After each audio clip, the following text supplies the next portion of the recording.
Now, this kind of opposition is not unique to Mamdani. Every candidate, every politician is going to have opposition against them. It's only what matters is what Mamdani does with it. And so let's say he's able to implement his policies. Well, the question is, are they going to be successful or not? And well, that's really up to our determination.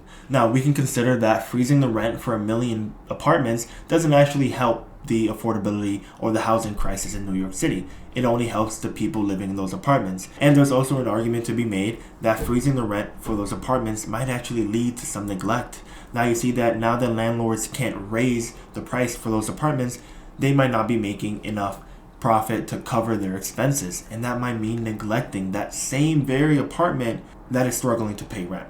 And that's the opposite of what we want, right? We don't want people neglecting repairs or neglecting maintenance services just because they can't afford to keep the expenses down in their apartment building, right? We don't want that from the landlords, and we don't want tenants or people who are renting to suffer just because landlords are suffering. Now, that's what we don't want. And so that's something that Mamdani's going to have to contend with, something that Mamdani's going to have to balance. I don't know how he's going to do it, but I think the most important thing that he said is actually building 200,000 new units of housing, especially if those units are affordable and they're led by the city. Because what we've seen so far is that private development is not solving New York City's crisis. What we've seen time and time again is that we're getting gentrified neighborhoods, we're getting skyscrapers, we're getting high rises, luxury buildings, the kinds of things that most people can actually live in.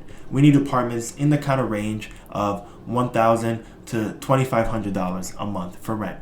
But what we see in New York City is a median rent of $2,500, of $3,000, of even $3,500 for a one-bedroom apartment in Queens. And so what we need to address is the fact that we don't even have enough housing. We don't have affordable enough housing. And so yeah, a rent freeze is great, but if New York City wants to be a much better city, it needs to address that.